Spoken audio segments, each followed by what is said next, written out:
Pendant que certains sont dans la forêt à la recherche des champignons, d'autres courent après des trésors.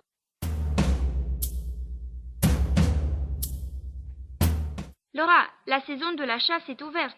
La chasse à quoi? Au bison? Non. Au sanglier? Ah, pas du tout. Il s'agit de la chasse au trésor à Bucarest. Ah, c'est de cette chasse que tu parles. T'as pas oublié qu'on l'a gagnée cette année avec Anna? Bien sûr que non, mais il faut qu'on explique à nos auditeurs aussi en quoi ça consiste. Alors, la chasse au trésor est un concours qui se déroule chaque printemps en équipe de 3.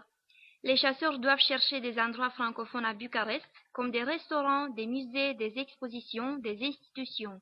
Pour trouver ces endroits, on doit déchiffrer au préalable une série de devinettes. Tu crois, Christina, que nos auditeurs seraient capables de résoudre l'une de nos énigmes? Testons-les. Alors, cap ou pas cap? Attention, l'énigme est la suivante. Des flashs, mais pas des photographes. On attend vos réponses jusqu'à la prochaine émission sur notre site lectoratdefrançais.wordpress.com. Et parce que nous avons été les plus rapides, les plus géniales, les plus jolies... Ça suffit, n'exagérons pas. On doit quand même préciser que le Grand Prix a consisté en un séjour d'une semaine à Paris. On parlera un peu plus de ce sujet lors de la prochaine émission, n'est-ce pas, Christina? Oui, c'est vrai, Laura. Depuis, suite à notre réussite, on a été invité à la Radio Roumanie Internationale pour parler de notre expérience. Écoutons-nous.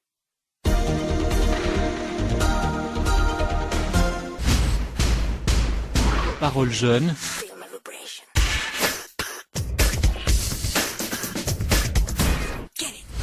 Valentina Beleavski.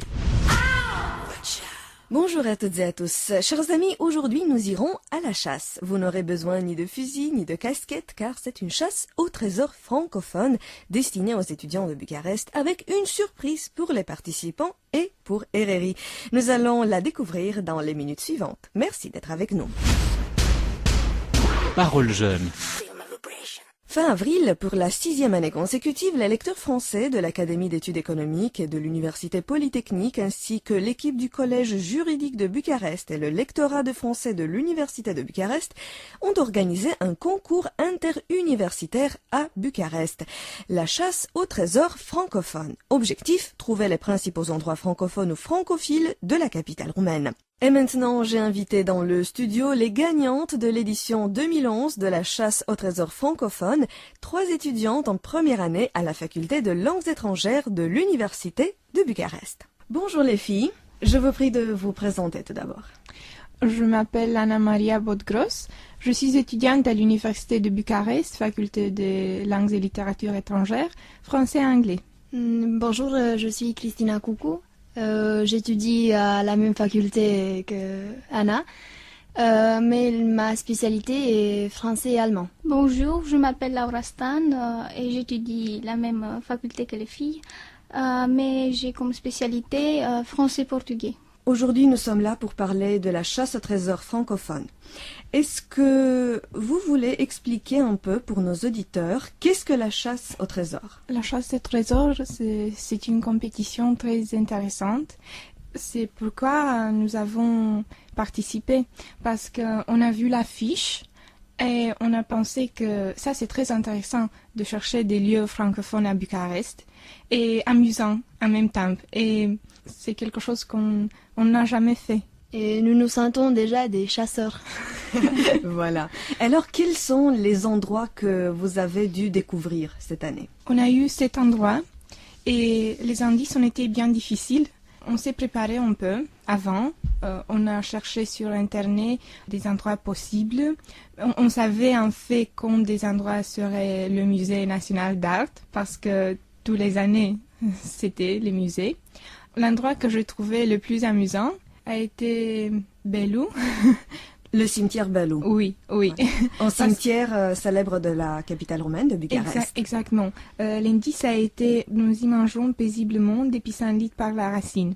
Et on pensait, qu'est-ce que c'est? C'est un restaurant parce qu'on mange des pissenlits? Non. C'est un restaurant où on ne mange que des plats végétariens. C'est ça qu'on a pensé. Mais on était un peu confuses au début et on a cherché sur Internet où on a trouvé l'expression. Oui, manger des pissenlits par la racine. On s'est rendu compte, c'est ça. C'est être morte. Et alors, on s'est rendu compte que c'est un cimetière et toujours sur Internet, on a appris que le cimetière Bellu a un pavillon francophone. En fait, un pavillon où sont enterrés les soldats de la Première Guerre mondiale. Un autre indice aussi difficile, c'était Radio Roumanie Internationale. Des flashs, mais pas des photographes. Premièrement, nous avons cru que c'était le musée encore, parce qu'on a pensé aux images, aux photographes. Mais puis, flash signifie télévision. Sans photographie signifie radio. Et nous savons déjà que l'année dernière a été RFI, oui, RFI. Oui. Et nous avons pensé quelle autre radio existe ici en Bucarest et qui transmet en français.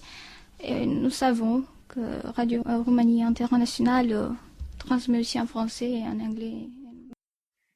Et puisqu'il est important de se tenir au courant, écoutons Claudia maintenant.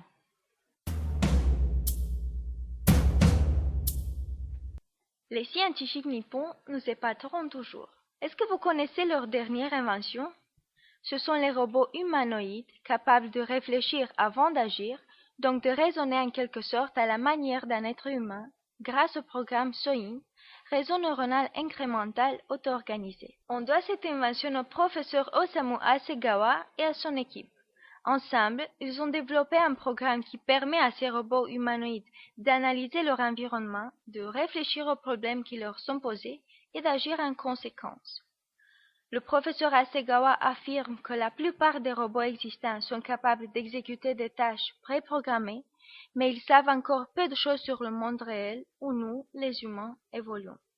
Le projet des scientifiques nippons consiste alors à construire un pont entre les robots et le monde réel.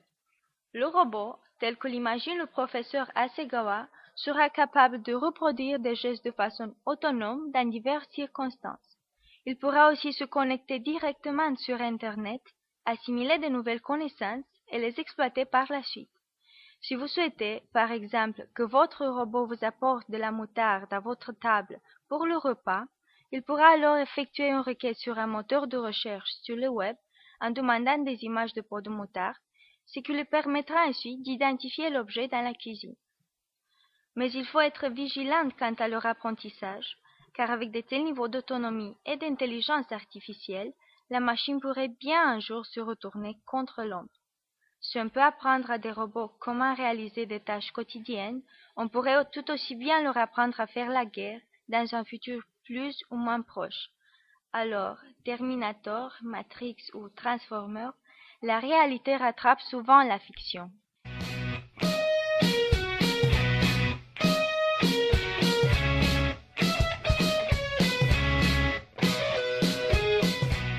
Et pour finir, un grand merci à vous de nous avoir écoutés.